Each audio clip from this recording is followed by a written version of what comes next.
buka mataku dan lihat wajah. Kami terkagum Tuhan, ku terkagum. Bila ku lihat hidupku dan karya Yesus, karya tanganmu tersanjung, ku tersanjung. Karena semua yang baik dalam hidupku, itulah karyamu. Kau beri kesempatannya. Sekali katakan, karena semua yang baik, karena semua yang baik dalam hidupku, itulah karyamu, itulah karyamu. Kau beri kesempatan yang baru, karena semua yang baik dalam hidupku, itulah karyamu. Oh Yesus, Yesus, Yesus, kesempatan yang baru, dan ku ingin mengenalmu Tuhan lebih dalam dari semua yang ku kenal. Tiada kasih yang melebihimu, ku ada untuk menjadi penyembahmu, dan ku ingin mengenalmu Tuhan lebih dalam dari semua yang ku kenal. Tiada kasih yang melebihimu, ku ada untuk menjadi penyembahmu, dan ku ingin mengenalmu Tuhan lebih dalam dari semua yang ku kenal. Tiada kasih yang melebihimu, ku ada untuk menjadi Ku ada untuk menjadi, ku ada untuk menjadi penyembah. Sekali lagi katakan, ku ada untuk menjadi penyembahmu.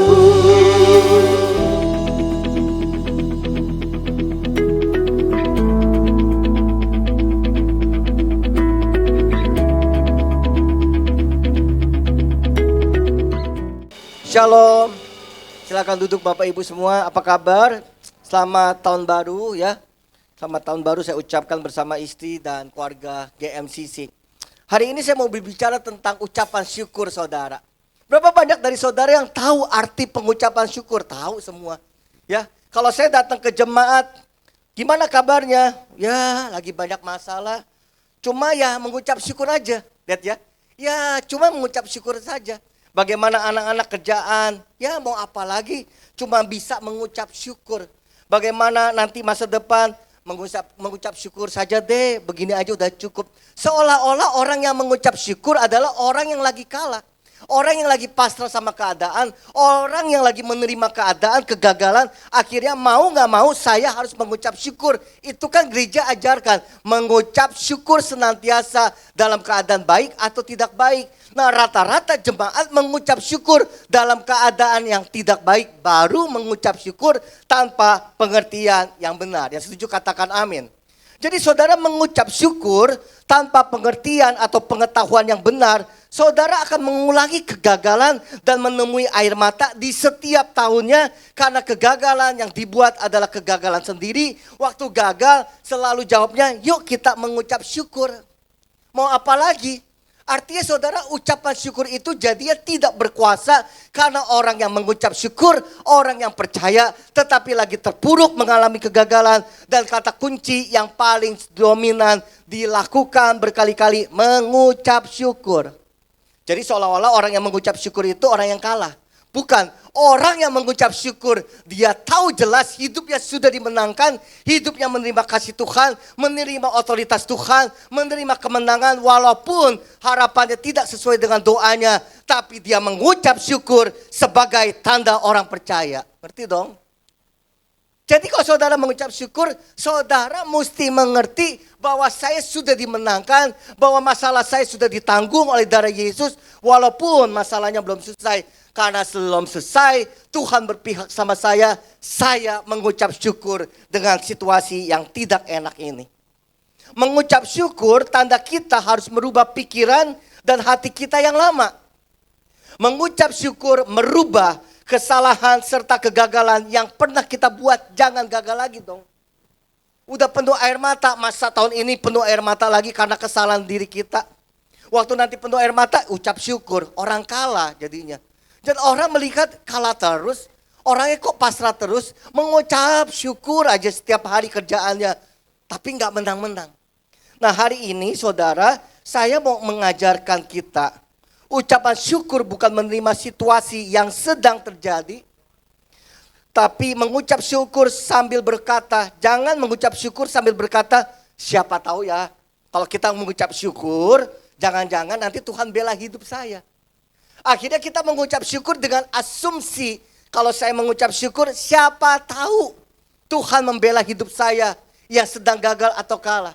Kalau saudara punya pengertian seperti itu, saudara akan mengalami kegagalan, terus kegagalan, karena saudara tidak mengerti kemenangan sudah ada di pihak saudara. Yang setuju katakan amin. Benar saudara, Tuhan pasti bela saudara. Tetapi mengucap syukur harus dengan pengertian. Ada 3 pengertian, dengan sukacita dari Tuhan. Karena kan sama-sama dengan sukacita dari Tuhan. Ayo dong semangat, dengan sukacita, dengan kemenangan, dengan penyertaan Tuhan, barulah kita mengucap syukur dengan pengertian yang benar. Amin saudara. Tepuk tangan sekali lagi yuk. Saudara, esensi dari sebuah pengucapan syukur itu bukan pasrah. Karena pasrah adalah tanda orang yang kalah. Pasrah adalah tanda orang yang sudah tidak tahu harus berbuat apa lagi dalam hidupnya. Kita adalah orang-orang yang menang ketika kita percaya Allah sudah di pihak kita memberikan kemenangan. Alkitab memang menyebutkan para nabi, para rasul, para tokoh mereka mengucap syukur waktu mereka di penjara, di dalam kekalahan, dibuli. Tapi jangan lupa mereka mengucap syukur karena mereka bersaksi tentang Kristus Yesus. Dan akhirnya banyak orang tidak suka memaksa mereka masuk penjara. Dan di dalam penjara mereka memiliki kuasa ucapan syukur. Waktu dia mengucap syukur ada kemenangan demi kemenangan demi kemenangan. Gagal boleh, tapi mulutmu harus bersuka cita. Harus mengucap syukur dengan pengertian, dengan kemenangan, dengan sukacita. Mengucap syukurlah senantiasa di dalam Kristus. Saudara, jadi esensi dari mengucap syukur adalah nomor 1 saudara. Mengucap syukur adalah kehendaknya Tuhan. Boleh ditampilkan media. Mengucap syukur, next. 2 kali. Lagi, nah ya. Mengucap syukur adalah apa? Kehendak Tuhan atas hidup kita. Mengucap syukur adalah kehendak Tuhan dalam hidup kita. Nah 1 Tesalonika 5 ayat 15 sampai 18 berkata, mari kita baca bersama-sama, 1, 2, 3. Perhatikanlah supaya jangan ada orang membalas jahat dengan jahat. Tetapi usahakanlah senantiasa yang baik terhadap kamu masing-masing dan terhadap semua orang.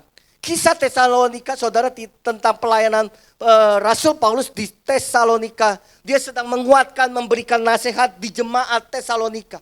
Dan salah satunya berkata, bersukacitalah senantiasa, tetaplah berdoa, mengucap syukurlah dalam segala hal. Sebab itulah yang dikehendaki Allah di dalam Kristus Yesus bagi saudara dan saya. Jadi saudara, Tuhan menyuruh kita bersukacitalah. Tetaplah berdoa dan mengucap syukur. Berarti saudara, Ucapan syukur itu harus ada 3 unsur. Apa aja saudara? Orang yang mengucap syukur harus disertai apa? Sukacita. Katakan sama-sama, sukacita. Lalu dalam ucapan syukur harus ada tetaplah berdoa. Yang ketiga, waktu mengucap syukur, saudara yakin sekali bahwa Tuhan menyertai hidup saudara ketika saudara di dalam lembah kekelaman. Ada sukacita, ada doa, lalu saudara mampu dan dimampukan Tuhan untuk mengucap syukur. Amin saudara. Jadi pertanyaannya, seberapa banyak dari saudara mengucap syukur? Saya pikir dari ujung sana sampai ujung sini saudara kiri kanan semuanya pasti pernah mengucap syukur. Tapi pertanyaannya, ucapan syukur yang seperti apakah yang keluar dari mulut seseorang? Karena orang yang punya hati yang kotor, hati yang dendam, hati yang kecewa, hati yang dengki, hati yang pahit tidak mampu mengucap syukur. Hanya orang yang merdeka hatinya. Hanya orang yang merdeka pikirannya. Hanya orang yang merdeka, mereka bisa merasakan sukacita. Mereka bisa merasakan, bisa berdoa dengan iman mereka. Dan mereka bisa mengucap syukur karena roh Allah ada di dalam diri kita. Sehingga kita manusia yang tidak bisa mengucap syukur, akhirnya mengucap syukur karena Tuhan sudah ada di dalam hidup kita. Yang setuju katakan amin. Saudara, yang kedua, baca bersama-sama. Tanda bahwa Roh Kudus diam di diri orang percaya. Siapa orang percaya di sini? Angkat tangan, kita semua orang percaya.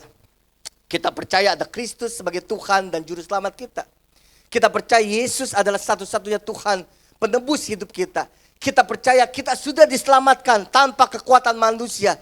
Kita percaya kita sudah dibenarkan tanpa upaya manusia sama sekali. Sehingga respon kita waktu kita diselamatkan, kita menerima Roh Kudus, kita menjadi orang percaya, dan tanda-tanda orang percaya dipenuhi Roh Allah sehingga mulutnya penuh dengan ucapan syukur.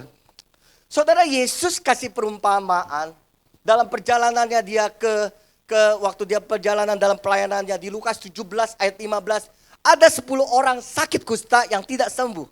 Lalu 10 orang sakit kusta datang kepada Yesus dan mereka berkata, Nabi, ya Guru, ya Tuhan, sembuhkan saya. Lalu Yesus berkata, pulanglah, imanmu sudah menyembuhkan. Lalu 10-10-nya sambil pulang, tiba-tiba mujizat terjadi dalam 10 orangnya. Dan 10 orang itu sembuh total. Lalu tiba-tiba dari 10, 9 orang pulang. Yang 1 orang mengucap syukur, mencari Yesus dan memuliakan nama Tuhan. Artinya tidak semua orang menerima keselamatan, hidupnya bisa mengucap syukur. Artinya tidak semua orang yang hidupnya diberkati Tuhan, dijamah Tuhan, mudah untuk mengucap syukur. Dari 10 orang sakit kusta. Anggaplah ya, bukan penyakit kusta karena kita tidak awam dengan penyakit itu. 10 orang sakit kanker. Yang 1 datang menyembah Tuhan dan mengucap syukur. Yang 9 sudah disembuhkan, main pulang. Tidak ada rasa terima kasih. Itulah manusia. Jadi jangan pernah saudara menerima rasa terima kasih dari pasanganmu. Karena sulit sekali berterima kasih. Sulit sekali menerima, kita kasih barang, dia ucapin terima kasih. Sulit sekali. Selama kita berharap kalau kita kasih barang, nanti kita dapat sesuatu, kita kasih ini, dia akan datang, saudara akan kecewa. Maka buktinya saya udah tolong, saya udah bantu, saya udah bayarin utangnya, nggak ada ucapan syukur. Kenapa? Karena prioritasnya saya adalah hebat, saya adalah penolong, saya adalah superstar yang harus dihormati. Selama pasangan berkata istri harus dihormati, percayalah pernikahanmu nggak baik-baik saja. Selama suami menuntut anak, anak menuntut suami, suami menuntut istri, istri menuntut mertua, percayalah pernikahanmu lagi tidak baik-baik saja. 10 sembuh, 1 yang mengucap syukur. Jadi betapa sulitnya orang itu mengucapkan syukur. Walaupun sudah dibantu, sudah ditolong, sulit sekali mengucap syukur saudara. Banyak orang gak bisa mengucap syukur, balik lagi hati. Hatimu jahat, susah sekali mengucap syukur. Hatimu dendam, hatimu kotor, sulit sekali bilang Tuhan Yesus baik. Sulitnya luar biasa. Kenapa hati ini memancarkan semua kehidupan dan dipancarkan lewat mulut kita. Kalau yang belum zaman sosial media, kita akan gosip kan? Kita gosip sana, gosip sini. Sekarang zaman sosial media, semua kita gosip, semua kita curhatkan di seluruh sosial media. Kenapa? Hati. Hati berbicara tentang masa depan. Hati berbicara tentang mata. Hati berbicara tentang jendela dunia. Di mana hatimu bersih, ucapanmu juga bersih. Amin saudara. Kemarin kan banyak yang liburan ya. Saya liburan ke Lampung. Lalu kita tanya, ada 4 keluarga yang pergi. Tahun barunya mau ngapain? Lalu ada satu anak umur berapa ya? 12 kali ya, masih SD ya. Beli petasan, kembang api, main mercon. Ya lu main mercon, masa orang tua main mercon gitu ya. Lalu yang lain-lain, aduh nggak tahu mau ngapain. Ya udah malam tahun baru makan Indomie. Jadi istri saya bilang mau Indomie rasa apa? Level 1, 2, 3, 4, 5, 6, 7 dia yang masak. Jadi kita bersuka cita walaupun makan Indomie saudara. Tapi ada orang yang pergi ke Singapura, mulutnya marah-marah terus. Padahal udah di Singapura, tidak bisa mengucap syukur. Dikasih liburan marah-marah, tidak liburan marah-marah. Dikasih makan enak marah-marah, tidak ada makanan enak, lebih marah-marah. Dapat berkat marah-marah, enggak dapat berkat lebih marah-marah. Ada gak orang yang kayak gitu? Ada. Ada banyak banget. Kenapa? Karena dimulai dari hatimu yang bersih. Kalau hatimu bersih, makan Indomie jadi nikmat. Karena ada ucapan syukur. Apalagi yang kurang jadi nikmat. Karena apa? Mengucap syukur. Nggak punya duit, artinya mengucap syukur. Itu enak tuh, orang yang paling enak gitu. Bukan banyak duit. Yang banyak duit nggak bisa makan ini, nggak bisa makan ini, nggak boleh makan ini, bolehnya pepaya sama pisang. Persis kayak burung kakak tua. Punya duit, tapi nggak bisa nikmati hidup. Teman saya orangnya positive thinking.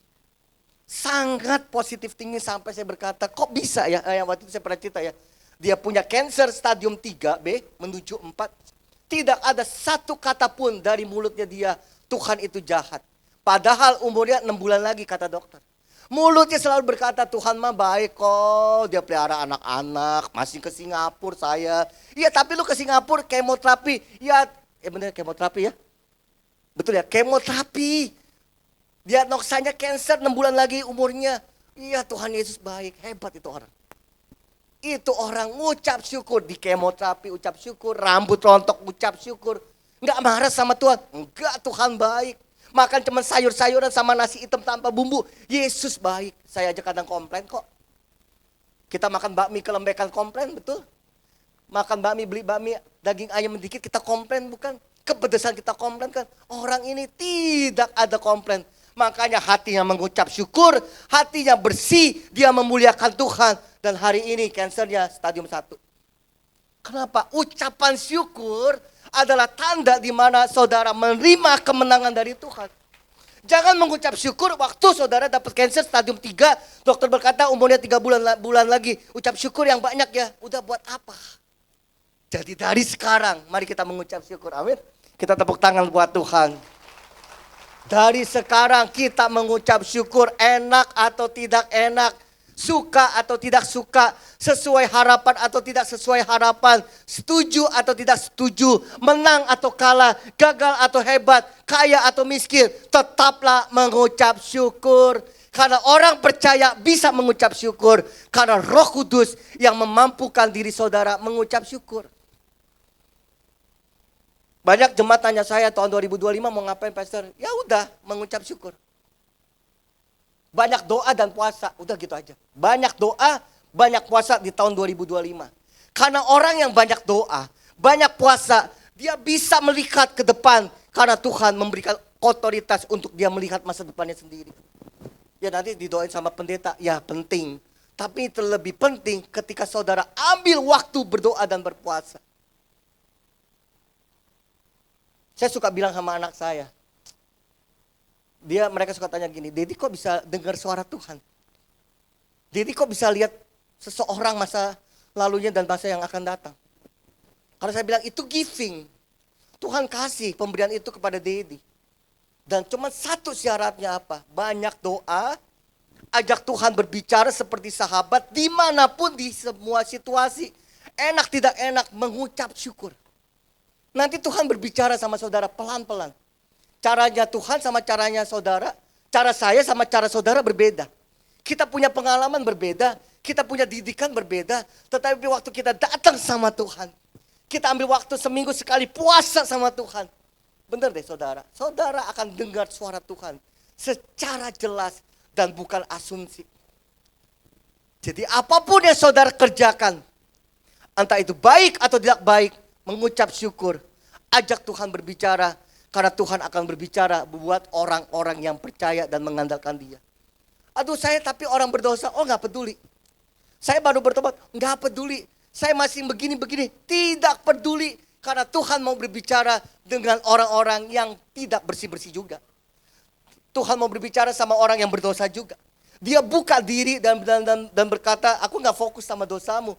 Aku fokus bagaimana kita bisa berjalan bersama Tuhan, bersama-sama dalam keintiman, mengalami Tuhan. Dan engkau tahu ke depan sana aku Immanuel menyertai hidupmu walaupun hidupmu penuh dengan kegagalan.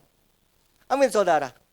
Yang ketiga saudara, mengucap syukur adalah sebuah pilihan. Saudara hidup ya?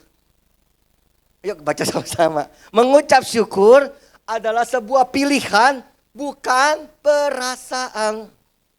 Banyak orang merasa-rasa ikut Tuhan. Kalau semua baik-baik saja, dia berpikir Tuhan lagi sayang sama saya. Sehingga kita berpikir kalau Tuhan sayang, saya harus baca Alkitab, betul. Kalau kita berpikir kalau saya mengasihi Tuhan, saya baca Alkitab, saya doa puasa, saya begini supaya Tuhan sayang sama saya. Betul. Tapi esensinya Tuhan sudah sayang sama saudara tanpa saudara melakukan aktivitas kebaikan buat Tuhan. Tuhan gak mandang saudara mau benar atau enggak, Dia memang udah sayang. Tapi lebih baik kalau saudara mengangkat doa pujian, mengangkat mezbah keluarga, konsisten berhubungan sama Tuhan.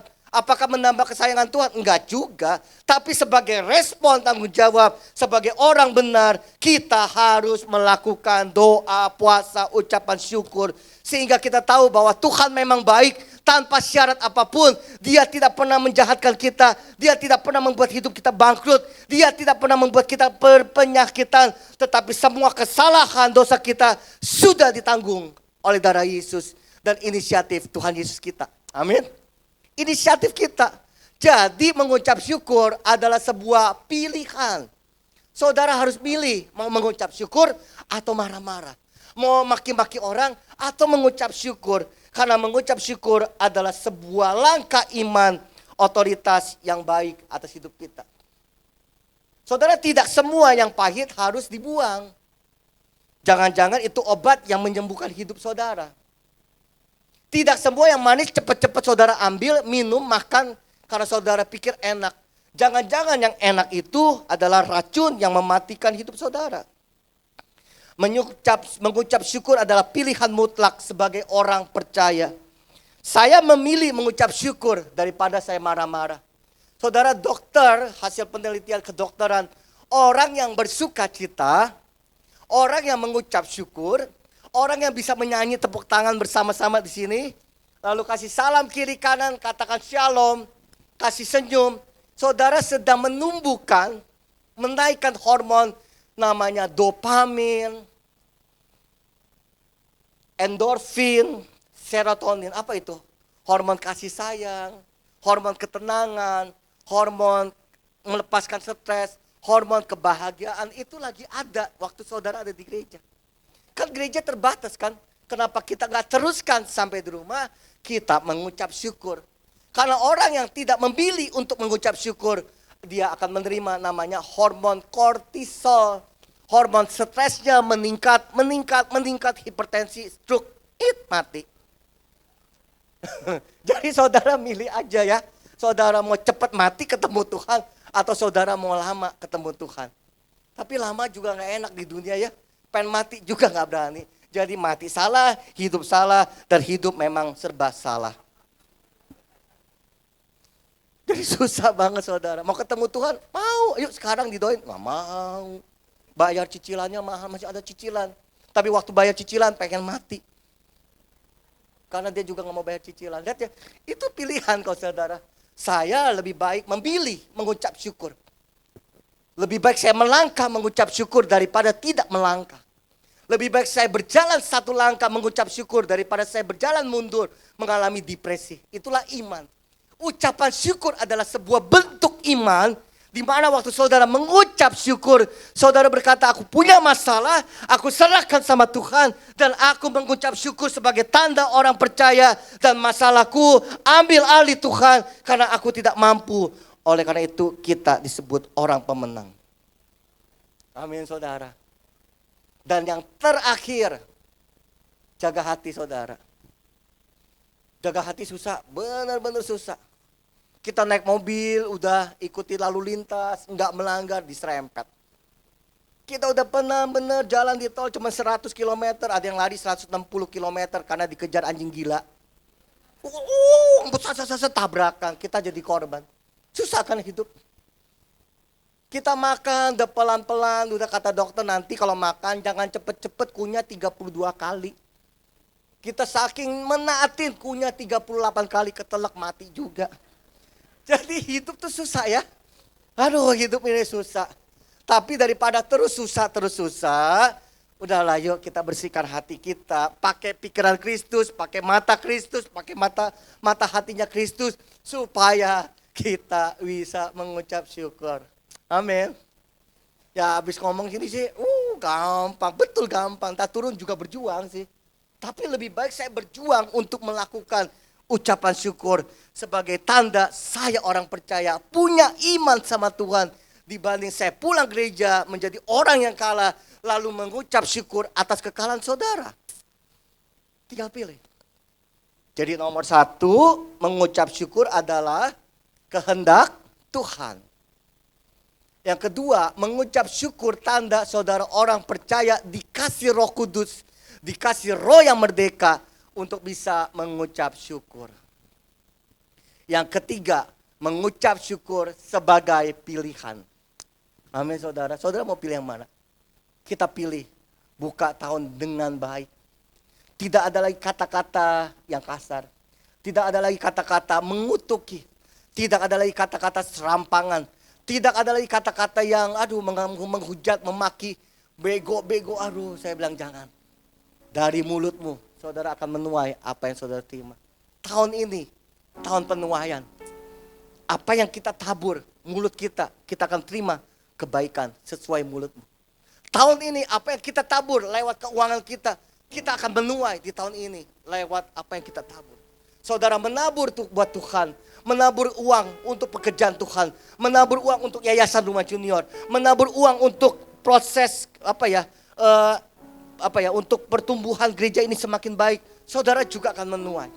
Apa yang saudara tabur, kita akan tuai di tahun ini. Karena ini tahun penuaian. Mari kita tepuk tangan buat Tuhan dan kita bangkit berdiri.